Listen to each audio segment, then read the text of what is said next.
በኢትዮጵያ የሚከሰቱ ግጭቶችና ጦርነቶች በሰው ሕይወትና በሀገር ሀብት ላይ የሚያደርሱት ጥፋት እንደተጠበቀ ሆኖ ጥንታዊቷና የሀገሪቱ የስልጣኔ መሰረት የሆነችው የኢትዮጵያ ኦርቶዶክስ ተዋሕዶ ቤተክርስቲያን የጥቃቶቹ ቀዳሚ ኢላማ መሆኗን ቀጥላለች።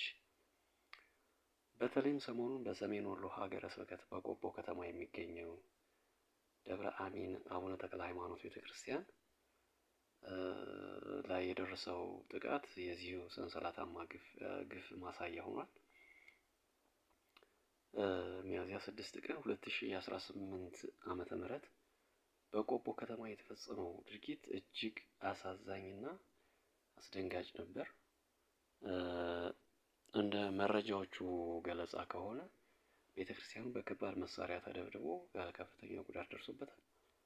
ድርጊቱ የተፈጸመው ካህናትና ዲያቆናት በቅድስት ቤተክርስቲያኑ ውስጥ በመደበኛ መንፈሳዊ አገልግሎት ላይ ባሉበት ወቅት ነው። ይህም ለቅዱስ ስፍራውና ለሰው ልጅ ሕይወት ቅንጣት ታክል ግምት የማይሰጥ የጭካኔ ተግባር መፈጸሙን ያሳያል። ከህንፃው መፍረስ ባለፈ በውስጡ የነበሩ ንዋያተ ቅድሳትና መንፈሳዊ ቅርሶች ለከፍተኛ ውድመት ተዳርገዋል።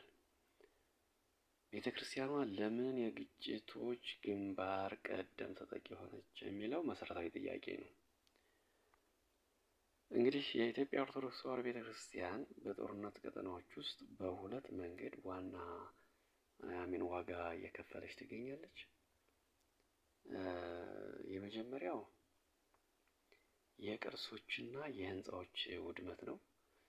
ቤተክርስቲያን የሀገሪቱ ታሪክ መዝገብ በመሆኗ ግጭቶች በተነሱ ቁጥር ጥንታዊ ገዳማትና አድባራት የከባድ መሳሪያ መሞከሪያና መደበቂያ እየሆኑ ይፈርሳሉ፣ ንብረቶቻቸውም ይዘረፋሉ። ሁለተኛ የአገልጋዮች መሳደድና መገደል ነው። ሰላም ብለው የሚያስተምሩ ካህናት፣ መነኮሳት እና አገልጋዮች ከፖለቲካዊ ፍላጎት ነፃ ሆነው በማገልገላቸው ብቻ በታጣቂዎች ኢላማ ውስጥ ይወድቃሉ ማለት ነው። እንግዲህ ጥቃቱን የሚፈጽመው የትኛውም ወገን ይሁን ቤተክርስቲያኗ በተለያየ መንገድ የጥቃት ሰለባ እየሆነች ነው። ይህ ሁሉ ሲሆን እንግዲህ ቤተክርስቲያኗ ሰው የላትም ወይ ያስብላል። በመረጃው ላይ እንደተጠቀሰው የብዙዎች ሀዘን የጠላት ብዛት ሳይሆን የተሟጋችና ጠባቂ ማጣት ነው የሚል ድምዳሜ ይደርሳሉ ብዙዎቹ። ቤተክርስቲያኗ ለዘመናት የሀገር ባለውለታ ሆና ሳለ እንዲህ አይነት ጥፋቶች ሲፈጸሙ በዓለም አቀፍም ሆነ በሀገር አቀፍ ደረጃ የሚሰጠው ትኩረት አነስተኛ መሆኑ ምዕመኑን ለከፍተኛ የስነ ልቦና ስብራት ዳርጎታል። የቤተክርስቲያን ሀብት የሕዝብና የሀገር ሀብት መሆኑ ተረስቶ ጥቃቱ እንደ አንድ ተራ ተቋም ውድመት መቆጠሩ የጉዳቱን ጥልቀት ያሰፋዋል ማለት ነው።